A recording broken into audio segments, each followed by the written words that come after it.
Hey, a quick shout out before we dive into today's episode.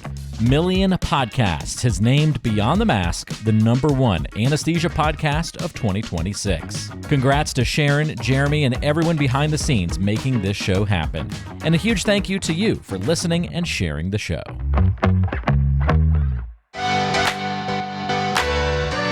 Welcome to Beyond the Mask. Today we're joined once again by Adam Flowe, a return guest whose expertise has sparked meaningful conversations in the past. This time, he's here to take us into one of the most complex and rapidly evolving areas of our practice, Onco-Anesthesia. From the unique physiological challenges of cancer patients to the cutting-edge research influencing outcomes in the perioperative period, Adam brings clarity and depth to a topic that touches so many lives. Whether you're in the OR, the classroom, or the policy arena, you won't want to miss this deep dive into the role anesthesia plays in cancer care. CRNA Financial Planning is a sponsor of Beyond the Mask podcast. Investment advice offered through Private Advisor Group. Nothing in this podcast should be construed as investment advice. Plus, did you know listening to our podcast can earn you Class B credits? For details on how to submit, visit the CE credit section at beyondthemaskpodcast.com. Welcome to Beyond the Mask, innovation and opportunities for CRNAs and advanced practice nurses, with certified financial planner Jeremy Stanley and CRNA Sharon Pierce. Jeremy Stanley has worked with CRNAs for more than 23 years, and Sharon Pierce is a former president of the AANA and the NCANA. Join us as we leave the operating room and learn the latest in the CRNA and advanced practice nurse industries. Beyond the Mask starts in 10, 9, 8, 7.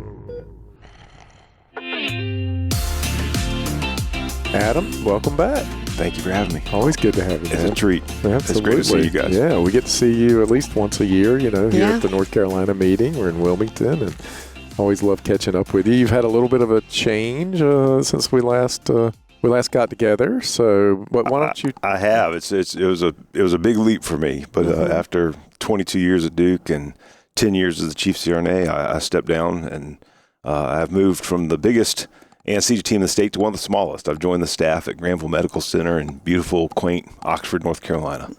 5 ORs, 6 CRNAs, 2 anesthesiologists. It's lovely. Wow. What a life change. Today, when I was in on his lecture this morning, and we're taping here at the NCANA meeting in Wilmington, North Carolina, but he said, it was almost like you were in AA. You go, I'm like a reformed chief anesthetist, and I hadn't told anybody what to do in 70 days. Exactly. I was trying to mimic that AA language. Well, I got it. Yeah. So has it been a good leap for you? I took a month off between jobs, and I hadn't done that for like 20 plus years. Oh, God. And that was fantastic. What did you do? Well, I made a busy schedule seeing family. But I'll tell you, the first week after leaving Duke, I was beside myself. I went from being overstimulated to understimulated. Yeah. And that week was not just good either. Who am I? What am I doing? Yeah. Let's get on the road and start driving to see some family. Yeah. Yeah. That would be a big change. It was. I used to get 150 plus emails a day at Duke. Right now, I'm getting between 5 and 10 a week in my new job. Oh, wow. I can imagine, we have the same thing kind of happens when you've been AANA president. You go from a couple hundred emails a day to nothing. Yeah. It's a lot. Yeah. It's a lot. I mean, you know everything, and then you know nothing. Your identity is wrapped up in what you do. Oh, yes. And I've let go of a position of influence and a little bit of prestige in our profession and community. Sure. And now, who do I call when somebody's at Duke having an anesthetic? You'll still help me. Okay, good deal. Good deal. But it's also time. You and I were talking earlier in the day, and I said, one way that a president is better than a monarch is that the president switches out periodically and fresh blood gets in there, and I think that's just important. Yeah. I agree. Well, it takes a highly evolved person, and given that you're male, sometimes you guys are not as highly evolved. Wait a minute. But to be able to recognize that. Yeah. That's highly evolved. I do want to say for the audience, because I think some people listen to the podcast or people I know at Duke, this was not an angry event. This was intentional on my part. That I need to take care of myself better. I need a change. Yeah. And that's okay. And that's what I did. Yeah, that's okay. And it's fun giving your own anesthesia again. Is that not just love it? Yeah. Just tell me which room you want me in. Yeah. I know. Yeah.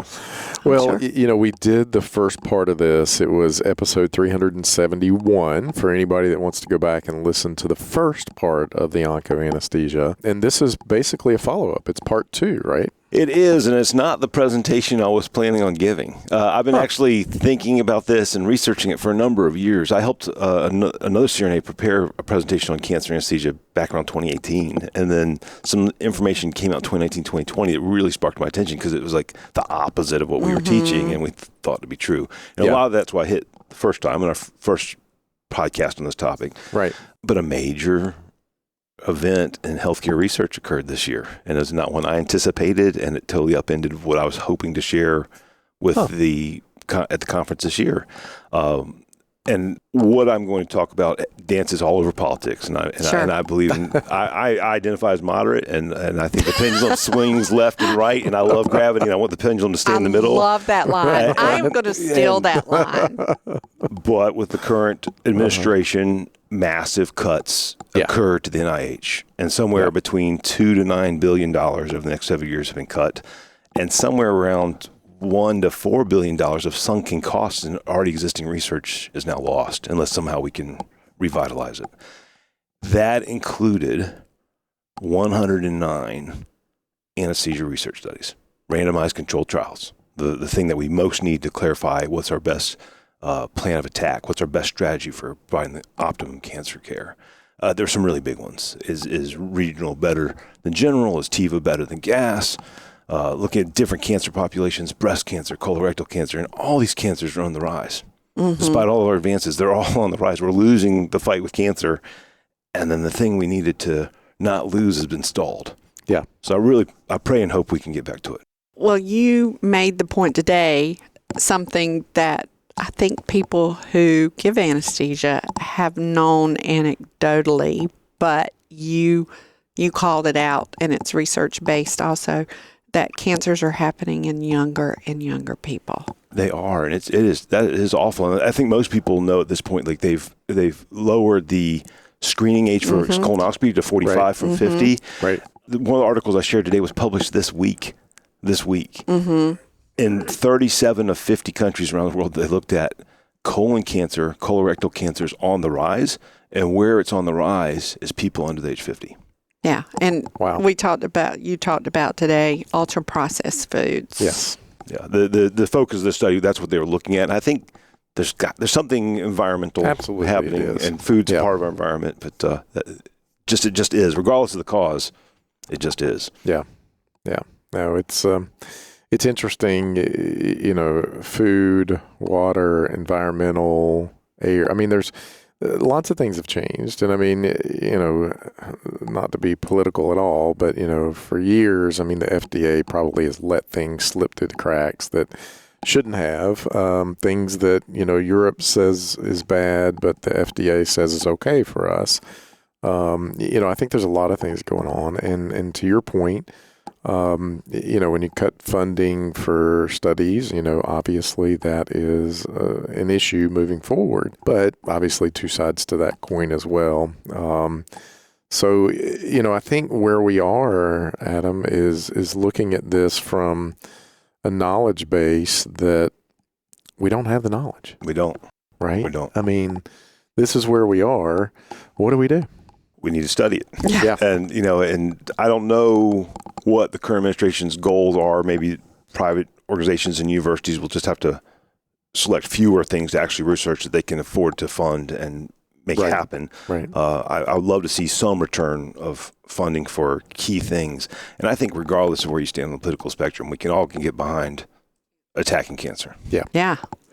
Yeah. And you said that there were 2 studies that you had, that obviously they're longitudinal studies, and they are stopped. Yes. Right now, 2 of the biggest studies that you were following, that you were hoping to bring information to us this year. The Vapor-C study and the CAN study were both going to compare propofol versus gas, Teva versus gas anesthesia. And from last time you might recall, we talked about one of the Teva big worries gas, is that gas and narcotics do cause a transient immunosuppression. Right. And is that enough to sway the trajectory of a tumor or cancer? And that's kind of the question. Yeah. Because I did change my practice after we talked last year and went more to Teva because we do a lot of breast cases where I work at. But now I did try to leave the conference with a sense of what can we do while we're waiting. And there are really powerful consensus statements from the two leading anesthesia journals in the country, both Anesthesiology and Anesthesia and Analgesia, basically saying, don't think you're impacting the outcome of the cancer by the anesthesia you select. There's nothing in the evidence base that meaningfully supports that. All this retrospective observational studies about the superiority of regional and Teva, that it may be true, but we don't know it's true. Gotcha. But everybody wants to blame anesthesia. That will never change. One of the things I remember is that we talked about, would anesthesia impact the cancer? And I just remember that and the immune system and so forth. So any thoughts around that still? That's what these studies we're going to tell us. Yeah. And now they're halted. So now we got two going here. What are we talking about today? He tackled some interesting topics because I sat in on his lecture. Who does not want to hear Adam Flowe first thing in the morning after you've had breakfast? My wife. No, everybody loves to listen to Adam, and he always has such an unusual take on everything. Plus, it's listen, if anybody out here is listening, you need to get him to your state meeting. He's just he's got a lot more free time now. Yeah, so and he can come. Yeah, he does such a good job. But we talked about the anesthesia, so we've already hit on that. He had some really nice pictures in there of people's tattoos. I continued from last time. Yes. I like a lighter presentation, but cancer is just not light. Right. It's hard to talk about. Yeah, I framed it last time and this time with images of tattoos just to try to communicate that the seriousness, the importance. People mark themselves to celebrate their survival or to change their scars perhaps into something more beautiful. And I also framed it with some German words, which I think are little poems in and of themselves, but I think gives some insight to how people feel about cancer. Yeah. Well, Annie had a disclaimer. Well, I know what those are. Most of the tattoos had the F word on them. Gotcha. I got it. He wanted to make sure that he didn't offend anybody in the room, but then realizing that it's a room full of CRNAs who probably use that word every day. That's right. I certainly hear it. So Adam, I think we touched on this a little bit last time as well, but was AI and, any new thoughts on how some of this research as AI continues to build on itself and replicate and get smarter and smarter. And, I tell our clients, AI is going to touch everything in our lives, everything. Yeah. And it's only going to get smarter and smarter. And I know it builds upon the data that it's in there. But is there any, if they've cut the funding to NIH in these studies, but is there any way that AI could help with some of this? Or are there other uses for it? No, it's huge. And that's the final part of the presentation was really I wasn't even in there. So. What is AI doing? Right. I think some people have a negative feeling about AI, like somebody's going to replace people or flip the off switch for humanity, and I don't see it that way at all. I think this is like the ultimate in software tools. It's a tool. Yeah. And so until we get the randomized control trials to actually inform our practice, and even when we do get them, what we know we're going to encounter is a super complex situation. We know that all tumor cells are not the same and they respond to medications differently. And so the tailored anesthetic to the tumor is going to be varied by the cancer. And that is a lot of information. I just don't really think even the smartest people can do that. I don't think they have that information in their head, but AI does. And so I was trying to encourage the audience, this is not a negative. Anything that's going to help your patient, you shouldn't just see that as a threat to you. You should want to help your patient. And so when we get the information, either way it goes, we're still going to need to be able to do this tailoring. And I really do think AI is the way it's going to happen. There is a company called AlphaFold 2. AlphaFold 2. And it is made by DeepMind, which is funded by Google. Mm-hmm. The CEO for this company won the Nobel Prize. This AI solved a massive problem that goes into the development of new medications and drugs, which is the protein folding problem. AI, more than any human being, can see patterns and predict how a pattern is going to play out and see those relationships. It's incredible. Yeah. And it's able to predict how the protein will fold in on itself, because that's just a part of the way these things work. And then it's almost like a lock and key mechanism, the way these things touch each other. And for the suppose you want to think about it, like the buckyball structure of sugammadex surrounds the rocuronium. There's these things fit together in a particular way, and this AI can just see it ahead of time. And so there's this phrase that's I've now been seeing the research called in silico for silicon. Mm-hmm. Rather than this study was in vivo in a living body or ex vivo, like in a lab, they're saying, oh, we've learned this in silico. We learned this in the computer. Wow. We learned this in the AI. AlphaFold 2 and some other AI programs as well are doing millions and millions of calculations at a rate that's unbelievable, and doing work that we may never actually be able to complete even one time for ourselves. Right. And it's just massively doing it. So it's able to identify variations of medications just hugely, massively, and then see which ones right away are going to be toxic, which ones won't have the nice lock and key mechanism to fit with the thing that we need, which ones will be good for which receptors in the body or an aberrant receptor on a tumor cell. So I mean, I'm going to play a little devil's advocate here because I just don't know. Would it be better to take some of this money that we're spending on these studies and increase the power of AI instead of doing these studies like we've always done it? I think AI companies and our tech companies are rich enough to do this on their own without governmental help. Okay. That's my feeling. Yeah. Mm-hmm. No, I get it. If you and I were in charge, would it be wise in the governance and protection of our people to invest in AI that can promote the health of the people? Yeah. So let's set the conditions where they can do their work. Yeah. But do they need the money? They're getting lots of money from us already. No, they are. Mm-hmm. But, I'm just thinking from what should we be doing? I mean, to your point, we're humans and there's only so much we can do, even the smartest human. Is the future of research not human? I think we're there already. Okay. I don't think it's ever going to be fully divested from like human interpretation. Yeah, or asking the question. Right.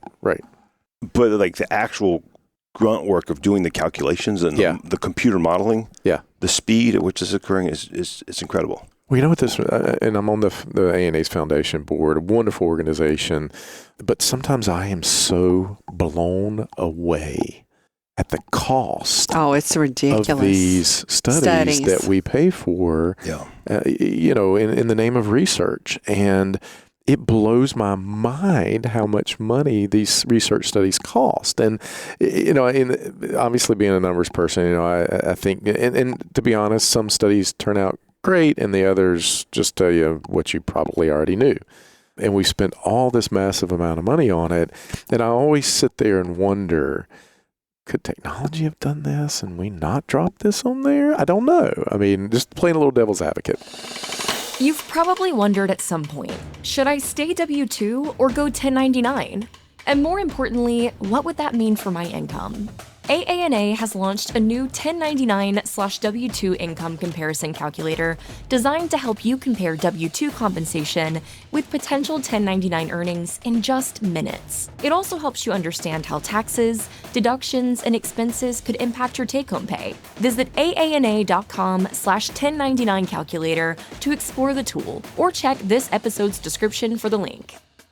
So most of the studies probably don't yield life-changing information.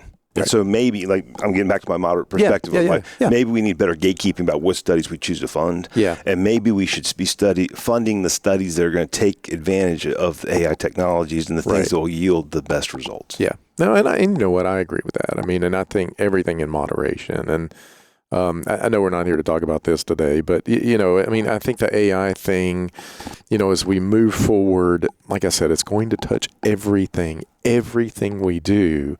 And it is smarter, and it's going to be much smarter than we are because it can hold so much data, and it takes the little old lady in Sharon's head to get back to that file cabinet a little longer each year she's alive, right? Have you seen blood today? I've seen it now. And the little old lady in my head too, I mean, it just, as we age, we If continue it's a little to. old man in your head. If there's a little old lady in your head, I'm going to call your wife. So it's really interesting that you said touches everything. Yeah. I think a lot of people don't know. They don't. It's already here. It's already And it's been here. It's in our ventilator controls, the way it does the pressure volume loops and stuff. Yeah. You're not adjusting for each one of those. It knows what you're trying to do. It has machine learning. It's counting resistances or increased humidities. It's making its changes. Right. They're in Europe, and it's not made a big headway here in the United States yet, but I think it's going to come. There's a thing called targeted control infusions, targeted control infusion pumps. They connect the patient to the pump. They put in some basic information like this is their weight, this is their BMI, this is their current blood sugar, and it's insulin, and they turn it on and it just goes. Wow. I want them to make this small enough and internal enough so that my diabetic daughter, since the age of 5, It'll get there. And in her lifetime. This is more for like OR, ICU kind of use, but Yes. yeah, it's coming. Yeah. And they're It'll doing be on your watch. anesthetic depth monitors, same thing.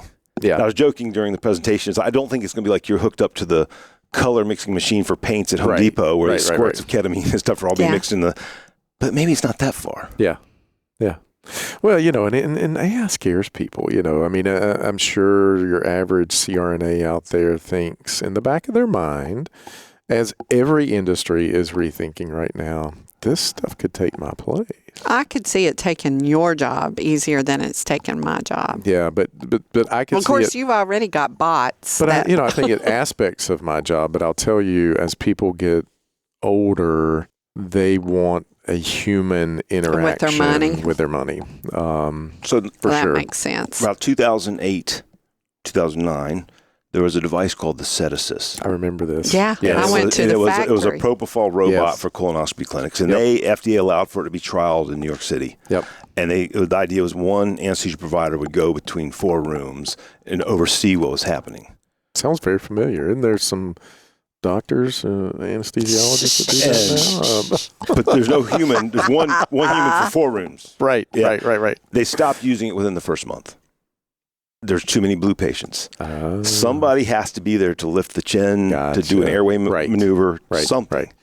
I said this morning, I don't think anesthesia providers of any flavor have to worry until robotics catches up with the AI. Right.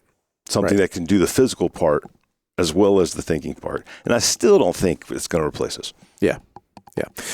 You know what? I think a lot of people are scared of it, but I think it's going to enhance what we do. It's going to be a tool. Mm-hmm. I don't think it's going to replace everyone. It's going to replace jobs that are repetitive and that are probably lower on the food chain type of scenario. But it's also going to put in as many jobs as it takes away. And we're going to do, with AI, I mean, the efficiency's there. That's like somebody had to run the cotton gin, right? Well, yeah. I mean, but it's going to do, there's 2 choices when you look at it. You can do more with less, or you can do more with more. And whether you want to think about it this way or not, our whole country and everything revolves around money. Everything revolves around money. You can do more with less, or you can do more with more. In my opinion of AI is what we're going to see is that we're going to do more with more.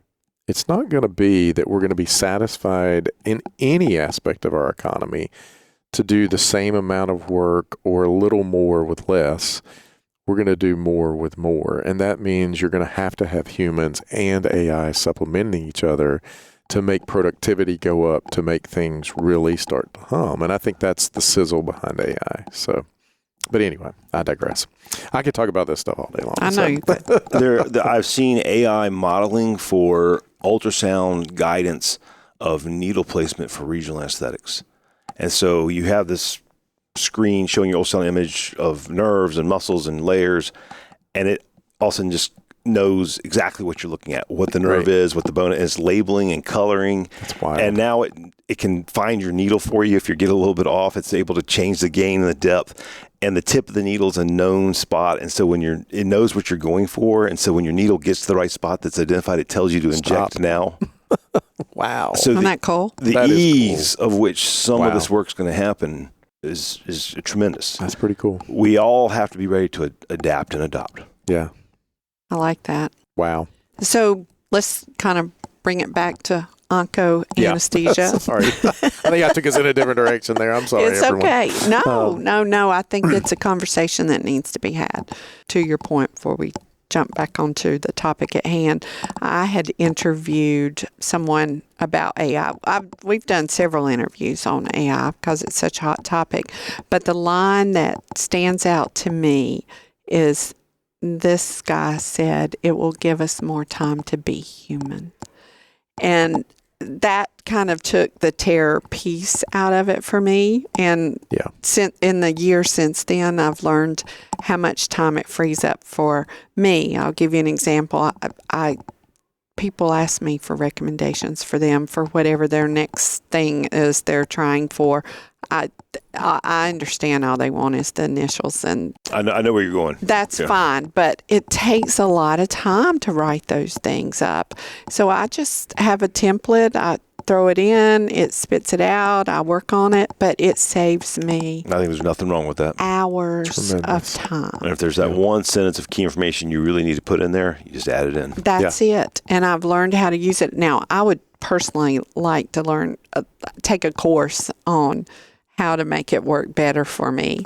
Anyway. No, it's amazing. I mean, I took a contract. I kind of wanted to mimic with some terms in it and so forth, and I fed it into ChatGPT, and it spit out a finished product. And I took it to a friend of mine who's an attorney, and I said, "Look at this." And he's looking at it. I said, "What would you change in there?" He said, "Well, really, it's a great written contract. It's done very well. I might change one word in there. But that's subjective." He said, "Overall, it's great." And he said, "Where'd you get it? Who did it for you?" And I told him, and he was like, "What?" Yeah. I have a good friend who's a neighbor of mine for many years now, and he's a software guy, and he's having AI write code that he then investigates, and then he's returning that code back to the AI again, or he's taking his code and running it through this AI. It blows my mind. Wild. Yeah. Yeah. All right. So Onco-Anesthesia. Yeah. Yeah. So what would you like to leave our listeners with, I guess, because your lecture this morning, I came away with more questions than I did answers. And what I had to share this time is that we've stalled. I was really hoping to come to this and be able to share the results of some of these randomized controlled trials that are supposed to be being delivered here in 2025, 2026. Yeah. And so we just have to be patient and wait. So that was a little bit of a disappointing feature. I would love to come back when the pendulum swings enough where the studies can come to fruition. Well, I think we all find out that things that we have done in the past, it was based on the best information we had at the time. You've probably been around long enough to remember that. And used to, whenever we had codes, for what's the first thing you gave? Bicarb. And then we found out we needed them to be acidotic because when you're running from the tiger, you were acidotic, you weren't alkalotic. I can remember actually giving people, we'd put it in their IV fluid, and we would give them 3 amps of bicarb, run it in. We were probably killing people. Sometimes we weren't helping them. We're making the recovery harder. I like the way you put it better than the way that I put it. But we were doing what we thought was right at the time. Right. So the anesthesia I'm providing now, I think, is the best at this time. I'll feel bad if I find out. I would like to leave the audience with a sense of I'm asking you to keep learning. Yeah. Between you have to pay attention to what's going to happen with this cancer studies, you have to be willing to learn about, adapt, and use meaningful AI tools. I don't care how senior you are, how comfortable you are in your job. There's changes that are coming, and you've got to be willing to be a lifelong learner. You've got to be willing to answer these questions. Yeah. Yeah. Now, since you're not working at Duke now, are you still doing a lot with oncology? Is that kind of... That's a great question. I think last time I said we really need cancer centers. More than people calling themselves onco-anesthetists, we need specialized centers. I remember you saying that. But the cancer burden is such, I don't think the cancer centers can receive it all. And sure enough, right in Granville Medical Center, which is a small OR, I've been doing sigmoid colectomies, breast cancer cases. We have a busy gastroenterologist where we found tumors every single week. I think there's no place that you're not going to have this impacting you. Gotcha. And I think there's no family that doesn't have this impact them. That's true. Adam, it's always a pleasure to have you on, man. You always got good stuff to say, and I always get off on tangents when Adam's around. So, Yeah. And wait, have we? Speaking of AI, we need to do y'all's human genome because don't y'all think y'all are somewhere related? maybe down the line. I'm a Stanley somewhere. Yeah. So, but and maybe that's why we get along so well. That's too. true. So, And both of y'all's brains work very similarly. yeah. And we're handsome. Yeah, And there you go. you're That's both right. extremely handsome. Yeah. And on that note, Adam, thank you for being on, buddy, and thanks for all you do and have done. Genuine Appreciate pleasure. it. Thank you. Absolutely. Sharon, thank you to Rab.